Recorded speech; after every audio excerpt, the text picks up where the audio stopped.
دنیا داروں کے سامنے ڈٹنا، کھڑا ہونا عمر پہ ختم ہے، لیکن جو اندر کی بات ہے نا، روح کی، جو عقیدت کی بات ہے، جو وفا کا رشتہ ہے، اس کو کون سمجھے؟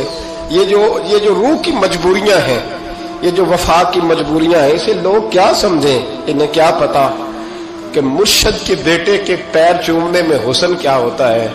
انہیں کیا پتا کہ جب استاد کا بیٹا گھر میں آتا ہے تو دل کرتا ہے مکان بیچ کے اسے دے دیں، اس کے باپ کی نیکیاں بڑی ہیں۔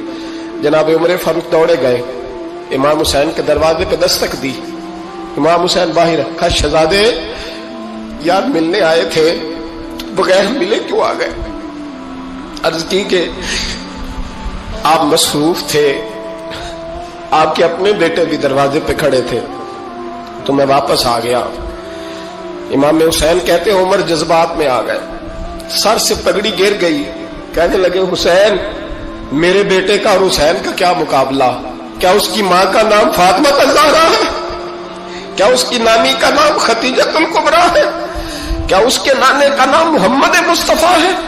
اور پھر سر سے پگڑی اتری تھی، اپنے بال زور سے پکڑ لیے، کہنے لگے حسین، میں نا مکے میں اونٹ چرایا کرتا تھا اور ڈنڈوں سے مار کھاتا تھا اپنے باپ سے، یہ جو آج ساری دنیا میں عمر کے نعرے لگتے ہیں یہ تیرے نانے کا صدقہ ہے۔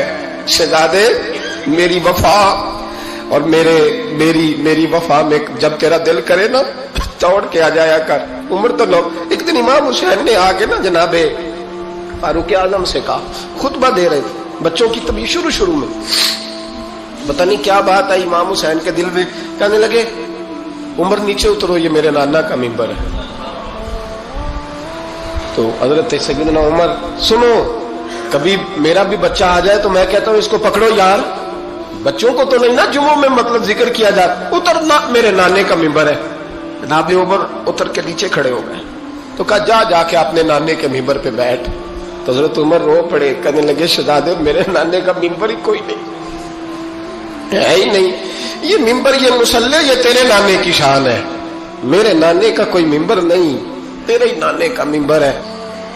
تھوڑی دیر کھڑے رہے تو امام حسین کہنے لگے اچھا کوئی نہیں آپ کے نانے کا ممبر کا نہیں؟ کہا چلو پھر میرے نانے کے ممبر پہ بیٹھ جاؤ، چلو خیر ہے، کوئی نہیں آپ کے نانے کا؟ کہا نہیں، تو کہا کوئی نہیں پھر میرے نانے کے۔ جب حضرت عمر بیٹھے تو بڑا شاندار جملہ کہا، فرمانے لگے میں ممبر پر مرضی سے نہیں بیٹھا تھا، مجھے ابو بکر نے بٹھایا تھا، اور پھر حسین کے کہنے پہ میں اترا ہوں، اب مجھے حسین نے بٹھایا ہے، اب کسی کی جرأت ہے تو عمر کو اتار کے دکھائے، اب میں حسین کا تیری نسل پاک میں۔ یار کتنی بے شرمی کی بات ہے، لوگ امام حسین کو باغی کہے۔ وہ حضرت امام اعظم ایک باغ میں بیٹھے تھے، شاگرد ساتھ تھے، تو کتابیں بکھری ہوئی تھی، کچھ لکھا جا رہا تھا، بکھری ہوئی تھی کتابیں۔ امام محمد بھی بیٹھے تھے، امام ابو یوسف، کئی اور شاگرد بیٹھے تھے۔ تو جب لکھتے ہیں نا یہ لوگ تو حوالوں کی تلاش ہوتی ہے، کتابیں بکھری ہیں، صفحے بکھرے۔ بچے گیند کے ساتھ کھیل رہے تھے، تو گیند اچانک باغ میں آئی، تو ایک چھوٹا سا بچہ گیند لینے آیا، تو امام اعظم اٹھ کے کھڑے ہو گئے۔ وہ بچہ گیند لے کے چلا گیا، کتابیں ساری پھر بکھر گئیں، جو گود میں رکھی ہوئی تھی وہ بھی نیچے گر گئیں، کچھ صفحے بھی گر گئے۔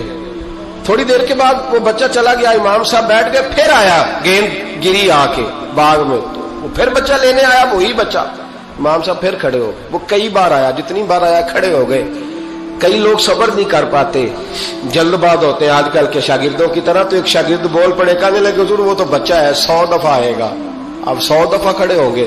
فرمایا تو 100 کی بات کرتا ہے، یہ 1000 دفعہ بھی آیا تو میں کھڑا ہوں گا۔ کہا حضور بچہ ہے آپ کیوں کھڑے ہو گئے؟ فرمانے لگے معمولی بچہ نہیں، میرے استاد کا پوتا ہے، تو جس نے مجھے اللہ رسول کا نام بتایا اس کا پوتا ہے، تو میں کھڑا نہ ہوں۔ اگر استاد کے پوتے کا یہ ادب ہے تو بتاؤ محمد عربی کے نواسے کا کیا ادب ہے؟ رسول اللہ صلی اللہ علیہ وسلم۔ لوگ سمجھتے ہیں ہم قائل نہیں ہیں وہ والی شہادت بیان کرنے کے جس میں کہتے ہیں ہائے حسین تو سکینہ تو زینب۔ ہمارے بزرگوں نے ہمیں یہ سبق، ہمارے بزرگوں نے ہمیں بتایا کہ امام حسین کی شہادت اس طرح بیان کرو کہ نوجوانوں میں جذبہ جہاد پیدا ہو، عورتیں صبر کا پہاڑ بن جائیں، اس طرح شہادت ہم وہ والی۔ لیکن ایک بات ضرور ذہن میں رکھیں، یہ جو لوگ کہتے ہیں نا بڑے مظلوم تھے پانی نہیں آ سکا، میرے سے حوالہ دیکھے جس نے دیکھنا ہے، میرے سے حوالہ دیکھے، میرے سے حضرت امام حسین میدان کربلا میں تھے تو تھوڑی سی جگہ کھود کے نا امام حسین نے تو خندق کھودی. خندق کھودنا عرب کا رواج تھا, مدینے میں بھی خندق کھودی گئی, اس کا نام ہی جنگ خندق. تو خندق کھود کے نا آگ جلائی جاتی تھی, یہ حفاظت کا ایک ذریعہ تھا تاکہ دشمن نہ آئے. تو امام حسین نے اپنے خیمے کے سامنے خندق کھود کے اس میں آگ جلائی تاکہ پردہ رہے, عورتوں کے پاس کوئی دشمن نہ آئے. تو ایک شخص سامنے کھڑا ہو کے کہنے لگا, حسین تو نے دنیا میں ہی آگ جلا لی ہے. معاذ اللہ ثم معاذ اللہ, کہنے لگا آگے تو آگ ملے گی, یہاں جلا لی ہے. تو امام حسین کہنے لگے میں حکم دیتا ہوں آگ کو کہ تجھے ابھی پکڑ لے. لوگ کہتے ہیں مظلوم تھے, میں حکم دیتا ہوں آگ کو تجھے ابھی پکڑ لے.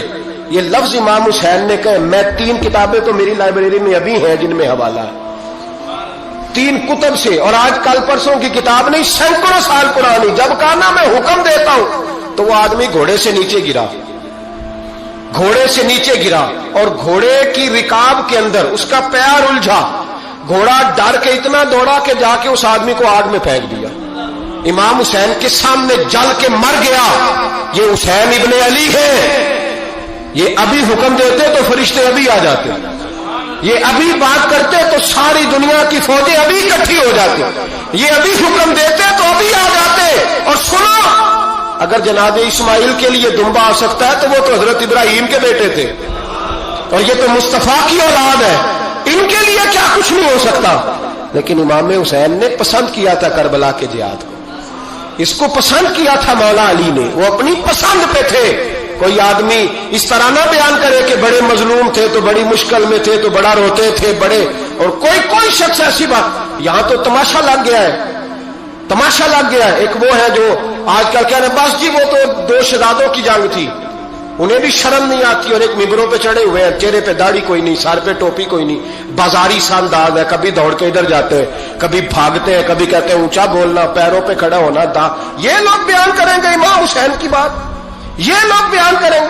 بیبیوں کے مصائب پڑھ رہا ہوں, وہ اور بیبیاں ہوتی ہیں جو ہائے ہائے کرتی ہیں, واہ بیلا کرتی ہیں. یہ میرے نبی کا خاندان ہے, یہ میرے نبی کا خاندان ہے, نبی کا خاندان.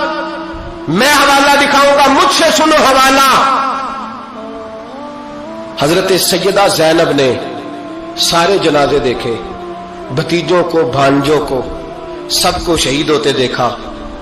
عورتیں ڈرتی میت کو ہاتھ نہیں لگاتی, چیختی ہے بیبیاں. لیکن حضرت جناب زینب نے پتہ کیا دیکھا تھا, وہ سننا ذرا. امام حسین کی لاش مبارک کربلا میں پڑی تھی, اور امام حسین کا سر کاٹ کے نیزے پہ چڑھایا گیا تھا, اور وہ بیبیوں کے سامنے خالی سر چڑھ رہا تھا, اور سینکڑوں میل کا سفر کر کے دمشق کے بازاروں سے گزرتا وہ سر گیا. آج میں سر کی بات نہیں کرتا, سر کی. آپ مرد ہیں, جوان ہیں سارے, یہاں کسی کا کٹا ہوا ہاتھ پھینک دیا جائے نا, ہاتھ تو لوگ چیخے مار کے دوڑ جائیں گے. بلکہ ہاتھ تو دور رہا, کسی کی انگلی کاٹ کے یہاں پھینکی جائے تو لوگ چیخے مار کے مرد دوڑ جائیں گے. لیکن کٹا ہوا سر دیکھا, لاشیں دیکھے. یزید کا دربار آیا, بی بی صاحبہ کو نا ایسے عورتوں نے اپنے حالے میں لیا ہے. سیدہ زینب وہاں بیٹھ گئی. تو جب بولا نا یزید دربار میں, کہنے لگا کہ دیکھو اللہ نے عزت والوں کو عزت دی, معاذ اللہ ثم معاذ اللہ. اور میرے مخالفین کا کیا حشر ہوا جب اس نے دیکھے نا, ایک آدمی مجبور ہے, مقہور ہے, اتنا لمبا سفر ہے, غربت ہے, پیاس ہے, بیماری ہے, کیا انداز ہے جب اس عالم میں یزید کے دربار میں اس نے گستاخی کی امام حسین کی. یہاں لوگ کہتے ہیں کسی کو کچھ نہ کہو, کیوں نہ کچھ کہیں. جو سیدنا امام حسین کے بارے میں بات کرے گا زبانیں کھینچیں گے اس کی, جو صحابہ کے بارے میں بات کرے گا ہم کرنے دیتے ہیں. یہ کیا بات ہوئی, گستاخی کرنا, بے ادبی کرنا, یہ کون سا دین ہے؟ یہ تو تم بے دینی پھیلا رہے ہو.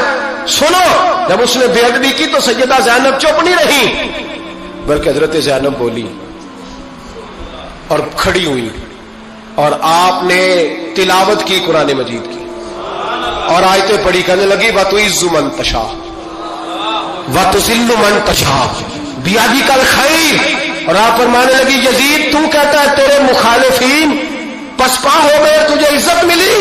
آپ فرمانے لگے یہ تیرا دربار ہے نا, یہ تیرا سجا ہوا ہے نا, تیرا اس وقت ڈنڈا چلتا ہے نا. فرمانے لگی چند سال ٹھہر جا, تیرے اوپر لوگ لعنتیں برسائیں گے, اور فرمایا جب جمعے پڑھے جائیں گے تو لوگ میرے حسین کے نام کے خطبے پڑھیں گے. فرمایا آج یہ تیرا دربار ہے نا. حضرت نعمان بن بشیر صحابی رسول تھے. وہ کہتے ہیں میرے قریب ایک نابینا صحابی بیٹھا تھا. سنو سنو حوالہ میں دکھاؤں گا. کہنے لگے میرے قریب اس وقت یزید کے دربار میں ایک نابینا صحابی بیٹھے تھے. جب بی بی زینب نے یہ بات کی نا تو وہ نابینا صحابی میرا ہاتھ پکڑ کے کہنے لگے نعمان علی آ گئے ہیں. یہ تو علی کی آواز ہے. علی آ گئے. جبریل امین بول رہے ہو جیسے حکمت کے گوہر رول رہے ہو جیسے دربار دمشق میں وہ زینب کا خطاب منبر پہ علی بول رہے ہو جیسے. کہنے لگے علی آ گئے. علی یہ تو علی کی آواز ہے. جناب نعمان بن بشیر کہنے لگے نہیں, علی جب بولتے تھے تو بڑا رنگ ہوتا تھا. ابھی تو زینب کھل کے بول ہی نہیں رہی. ابھی تو زینب ستائی ہوئی ہے. ابھی تو زینب زخم کھا کے آئی ہے. ابھی تو زینب پیاسی ہے. کاش زینب تر و تازہ ہوتی اور زینب خطبہ پڑھتی تو علی کی طرح گرجدار آواز نکلتی. یزید کے محل کانپتے. جبریل امین بول رہے ہوں جیسے حکمت کے گوہر رول رہے ہوں جیسے دربار دمشق میں بی بی زینب کا خطاب منبر پہ علی بول رہے ہوں جیسے. وہ مسکینوں کی طرح منتیں نہیں کر رہے تھے. ہائے پانی ان کا مزاج ہی نہیں تھے, بلکہ وہ دلیر لوگ تھے. دلیر اور بر موقع بر محل بولتے تھے. یزید آیا دربار میں. جب یہ سارا قافلہ وہاں پہنچا تو یزید دربار میں آیا. اور جب وہ دربار میں آیا تو بادشاہوں کا طریقہ ہے, گاڑیاں اب ہمارے بادشاہوں نے روٹر والی گاڑیاں رکھی ہوئی ہیں. وہ یوں چلتی ہیں, شور ہوتا ہے پیچھے. اس زمانے میں کہا جاتا تھا با دبا ملادہ ہوشیار, پیچھے ہٹ جاؤ, نعرے لگنے لگے. تو یزید کا ایک ناخلف بیٹا امام زین العابدین سے کہنے لگا تیرا باپ کہاں ہے؟ دیکھ یہ میرے باپ دادا کے نعرے, دیکھ میرے باپ کے نعرے, تیرے کدھر ہے؟ ابھی یہ بات شروع اس نے کی تھی کہ دمشق کی جامع مسجد میں زور کی اذان ہو گئی.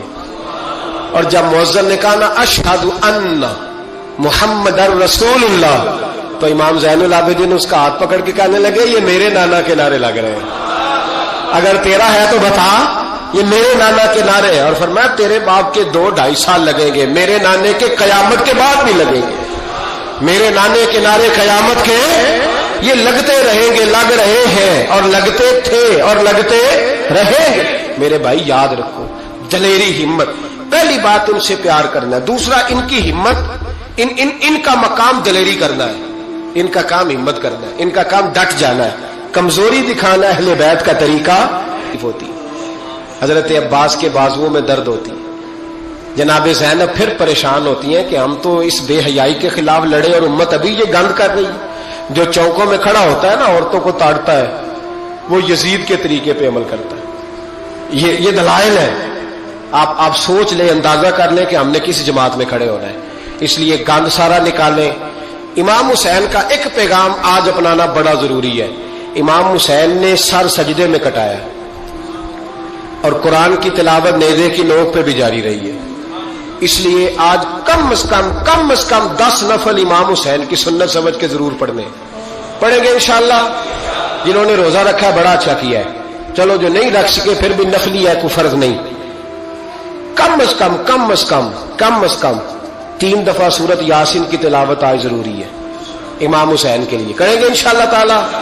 اگر وہ نیزے کی نوک پہ پڑھ سکتے ہیں تو آپ ان کی خاطر بھی تو پڑھ ہی سکتے ہیں نا. تو بہت ضروری کام آج نفل پڑھنا ہے, اور بہت ضروری کام آج قرآن پاک کی تلاوت کرنا. کریں گے انشاءاللہ تعالی. حضرت عبداللہ ابن مسعود رضی اللہ تعالیٰ عنہ حدیث کے راوی ہیں. حضور نے فرمایا جس کے دل میں رائی کے دانے کے برابر بھی تکبر ہوا وہ شخص جنت میں نہیں جائے گا. تو عرض کی یا رسول اللہ صلی اللہ علیہ وسلم, ایک آدمی اچھا لباس پہنتا ہے, اچھا بن کے رہنا چاہتا ہے, صاف ستھرا بن کے رہنا چاہتا ہے, تو کیا یہ بھی تکبر ہے؟ تو سرکار نے فرمایا نہیں, اللہ تو خوبصورت ہے, خوبصورتی کو تو پسند فرماتا ہے. تو یا رسول اللہ صلی اللہ علیہ وسلم پھر تقسیم کس طرح کریں, تکبر کے مفہوم کو کیسے سمجھیں؟ تو 2 باتیں نبی پاک علیہ السلام نے ارشاد فرمائیں. سارے عنوان کو ان 2 باتوں میں سمجھا جا سکتا ہے. محبوب فرمانے لگے تکبر تو یہ ہے کہ بندہ حق قبول نہ کرے اور دوسرے بندوں کو اپنوں سے حقیر سمجھے. اگر تیرا کوئی بھی کمال قبول حق میں رکاوٹ بن گیا تب تو متکبر ہے، اور اگر کسی بھی مقام پر جا کر تو کسی کو حقیر سمجھنے لگ گیا ہے پھر تو متکبر ہے. ورنہ اچھا لباس پہننے سے بندہ متکبر نہیں ہوتا، اچھی گاڑی میں بیٹھنے سے بندہ متکبر نہیں ہوتا، اچھے گھر میں رہنے سے بندہ متکبر. بلکہ حضرت باجید بستامی رحمت اللہ علیہ تو یہاں تک فرماتے ہیں کہ میں نے بہت بڑے بڑے مکانوں میں درویش بستے دیکھے اور میں نے بڑے بڑے جبوں کے اندر تکبر کو ملاحظہ کیا، غرور دیکھا میں نے وہاں. عزیز دوستو، اپنے ذہنی سطح اس طرح کی بنائی جائے کہ مزاجوں میں ٹھہراؤ رہے، طبیعتوں میں. ہمیں نا 2-3 چیز، اور جناب مجھے تکلیف ہے، میں ذرا جلدی چیک کرانا ہوں. سب کو تکلیف ہی ہوتی ہے، سارے تکلیف سے ہی آتے ہیں، باہر بیٹھو دیکھ لیتے ہیں. علم اس کا نام ہے کہ دوسروں کو جاہل سمجھا جائے؟ علم اس کا نام ہے کہ آپ کو شعور ہی نہ آئے؟ علم تو آگہی سکھاتا ہے. اگر کوئی عالم ہو کر اپنی ماں کے پیر نہیں دباتا تو پھر اس کے علم نے اسے کچھ بھی نہیں سکھایا، اس کے علم نے اسے کچھ. حضرت عبداللہ بن عمر رضی اللہ تعالیٰ عنہ اور حضرت عبداللہ بن عمر دونوں بیٹھے تھے. ایک صحابی ہیں عبداللہ بن عمر بن عاص رضی اللہ تعالیٰ عنہ، اور ایک سیدنا فاروق اعظم کے بیٹے ہیں جن کو عبداللہ بن عمر کہا جاتا ہے. دونوں بیٹھے تھے. عبداللہ بن عمر اٹھ کے چلے گئے تو عبداللہ بن عمر نے رونا شروع کر دیا. علیہ عزیز بھائیوں، مزاجوں کے اندر حضرت شیخ سعدی رحمت اللہ، میں نے کچھ لوگوں کو دیکھا ہے اگر کوئی نیک کام کر لیتے ہیں نا تو پھر وہ کہتے ہیں چونکہ میں نے کیا لہذا ساری دنیا فوراً یہ کرے.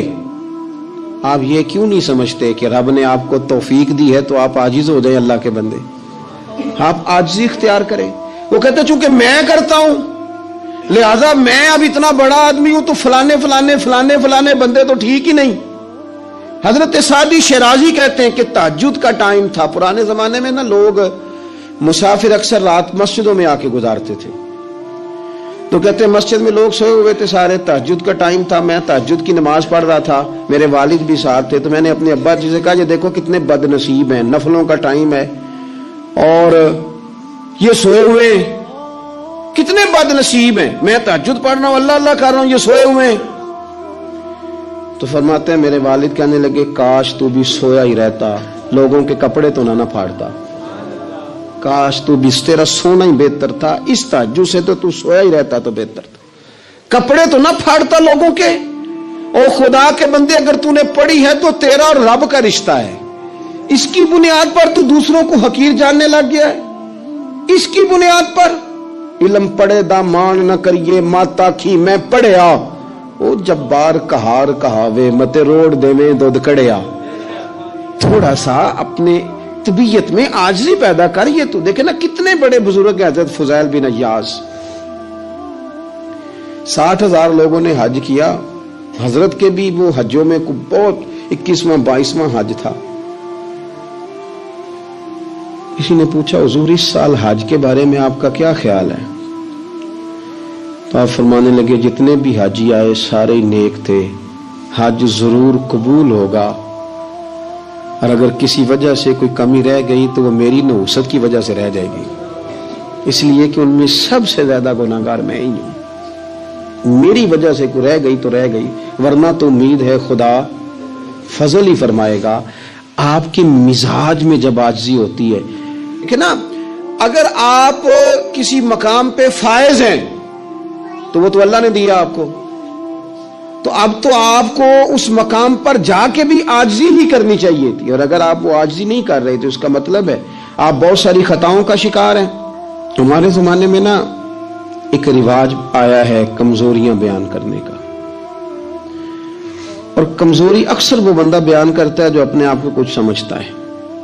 لوگ ایک دوسرے کی کمزوریاں ڈسکس کرتے ہیں، بلکہ پہلے تو لوگ لوگوں کی کمزوریاں بیان کرتے تھے، اب جماعتیں جماعتوں کی کمزوریاں بیان کرتی ہیں، اب پارٹیاں پوری پارٹیوں کی کمزوری. بات اتنی اجتماعیت تک چلی گئی کہ سوچے محدود سے محدود تر ہو گئی. اللہ تعالیٰ نے ایک دفعہ حضرت موسیٰ کلیم اللہ علیہ السلام سے فرمایا کہ آپ کی قوم میں جو سب سے نیک آدمی ہے نا اسے ڈھونڈ کے میری بارگاہ میں لائیں. حضرت موسیٰ علیہ السلام نے نا جس کو سب سے زیادہ نیک سمجھتے تھے اسے اللہ کے حضور پیش کیا، مالک یہ سب سے زیادہ نیک ہے، جسے حضرت موسیٰ کلیم نیک کہیں، وہ کتنا کو نیک ہوگا، یا اللہ یہ نیک ہے۔ حضرت موسیٰ علیہ السلام سے رب کریم نے فرمایا اب اس بندے کی ڈیوٹی لگاؤ کہ یہ اس قوم میں جو سب سے گناہگار ہے وہ بندہ ڈھونڈ کے لائے۔ اگر یہ ڈیوٹی ہماری لگتی تو پھر تو اللہ خیر کرے، سارے گناہگار تھے ماں سوائے میرے، خدا مجھے ایسی خدائی نہ دے کہ اپنے سوا کچھ دکھائی نہ دے۔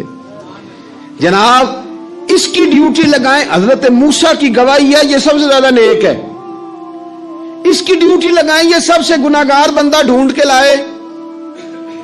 آپ نے ڈیوٹی لگا دی تو وہ عرض کرنے لگے حضور 3 دن کی مہلت دے، میں بندہ ڈھونڈتا ہوں۔ 3 دن 3 راتیں گزر گئیں، آنے کا وقت آیا تو اسی نیک آدمی نے کیا کیا، اپنے گلے میں رسی ڈالی اور اپنے ہی ہاتھ سے پکڑ کے لا کے حضرت موسیٰ کلیم کے دست مبارک میں دے کے کہا حضور 3 دن کوشش کی ہے، سب سے زیادہ گناہگار میں ہی ہوں۔ برے بندے نوں میں لبن ٹریا تے جگ تے ملیا نہ کوئی، تے اپنے اندر چاتی پائی تے میتھوں برا نہ کوئی، میں ہی ہوں۔ تو حضرت موسیٰ کلیم علیہ السلام فرمانے لگے یہ تو نے کس طرح تجزیہ کیا؟ عرض کی حضور بعض لوگوں کی نا چھوٹی موٹی کوتاہیاں میرے سامنے تھیں، اس پر میں نے غور کیا، لیکن ان کی غلطیاں یقینی نہیں تھیں، میرا گمان ہی تھا، پورا مجھے یقین نہیں تھا کہ یہ غلطیاں ہیں، لیکن جو میری غلطیاں تھیں ان کا مجھے پورا یقین تھا کہ یہ ہیں۔ کسی کی غلطیاں میرے سامنے یقینی نہیں تھی، اپنی کوتاہیاں میرے سامنے یقینی تھیں، اور جو زیادہ یقینی چیزیں تھیں نا اس پر جب میں نے غور کیا تو پھر میں سمجھا کہ اس بستی میں سب سے گناہگار میں ہی ہوں۔ آپ مجھے نا بتائیں اب میرے لیے آپ نے کیا کرنا ہے؟ جناب موسیٰ وہیں کھڑے تھے تو رب کریم نے حضرت موسیٰ سے کلام فرمایا، وحی فرمائی، فرمایا میرے کلیم اس کو جو سب سے زیادہ فضیلت ملی ہے وہ نمازوں کی وجہ سے نہیں ملی، یہی اس کی عاجزی ہے جس کی وجہ سے رب نے سب سے زیادہ فضیلت عطا فرمائی۔ یہ اس کے ذہن کے اندر بات ہے جس سبب سے اللہ تعالیٰ نے اسے یہ اعزاز دیا۔ تھوڑا سا نا چیزوں کو سمجھا جائے، انسان اپنی ذہن سازی کرے، اپنے اوپر غور کرے۔ ہم اپنے آپ کو 2 4 5 چیزیں دیکھ کے تسلیاں دے کے بیٹھ جاتے ہیں کہ نہیں نہیں چھوڑ، تو ساری دنیا اتنی خراب ہے، تو فلانی نیکی بھی کرتا ہے۔ اس سے نا انسان کی روحانی زندگی کمزور پڑ جاتی ہے، اس کے افکار پہ میل کچیل چڑھنے لگ جاتی ہے، وہ آہستہ آہستہ کمزور ہونے لگ جاتا ہے۔ کچھ بھی فرق نہیں پڑتا، اگر طبیعت میں عاجزی آ جائے تو کوئی فرق، مثلا کیا ہو جائے گا اگر کوئی شخص تھوڑا بہت اگر کام کر لے، اگر کسی وقت وہ کوئی عاجزی اختیار کر لے تو اس سے فرق پڑ جائے گا۔ اور میں نے دیکھا سوسائٹی کا یہ ماحول بن گیا، وہ جناب تساں شاہ پر چکے ہے، اور بڑے اور انداز میں لوگ بات کرتے ہیں، اپنی طبیعتوں پہ بوجھ ڈالا جائے۔ ہمارے ہاں نا ایک لمبی لسٹ ہے ان لوگوں کی جن کی وجہ سے ان کے اپنے تکلیف میں یعنی کیا مثلا کیا کہہ سکتا ہے بندہ؟ داماد کو کہہ سکتا ہے کچھ، لیکن اس نے مصیبت کھڑی کی ہوئی ہے، وہ بیٹی کو اور نواسوں کو لے کے آتا ہے تو دروازے پہ چھوڑ کے چلا جاتا ہے، کہتا ہے سٹیٹس ہی نہیں میرا۔ میں ایک جنازے پہ چلا گیا تو قبرستان میں ایک فیملی میں کسی کا انتقال ہو گیا، تو قبرستان میں ان کا داماد اپنے بردر اللہ سے سالے سے کہہ رہا ہے کہ وہ تم نے تو اپنے ابا کی قبر پہ تختی بھی نہیں لگائی، اتنے بھائیوں تختی بھی نہیں لگا سکتے۔ وہ کہنے لگا بھائی جان بس وہ مصروفیت رہی ہے، قبر تو پکی کرا دی تھی تو بس تھوڑے دنوں میں لگوا دیتے۔ وہ بیچارہ نا ادھر ادھر میری طرف بھی دیکھ رہا ہے کہ لوگ سن، اور وہ ڈھٹائی سے باتیں کیے جا رہا ہے کیونکہ وہ داماد ہے، ان کی بیٹی گھر ہے، مفت کی بلیک میلنگ ہے۔ وہ بندہ چلا گیا، میں نے اس کا بازو پکڑ کے سائڈ پہ کر لیا، میں نے کہا یار تجھے قبروں میں بھی اللہ نہیں یاد آیا؟ یہ مفت کی جو آزمائشیں ہم لوگوں کو ڈالتے ہیں نا، اس سے بچیں۔ بلا وجہ کہ جناب وہ مجھے پوچھا نہیں تو مجھے جناب دیا نہیں تو میری بھی کوئی حیثیت تھی، آپ اس طرح نہ گنوائیں۔ ان سے چیزیں چھلکتی ہیں، اس سے محسوس ہوتا ہے کہ آپ چھوٹے آدمی، اس سے محسوس ہوتا ہے کہ ہم کمزور پڑ گئے، ہم نے کس بنیاد پر لوگوں کو لوٹنا اور تاڑنا اور لتاڑنا شروع کر دیا۔ انسان ہوتا ہے،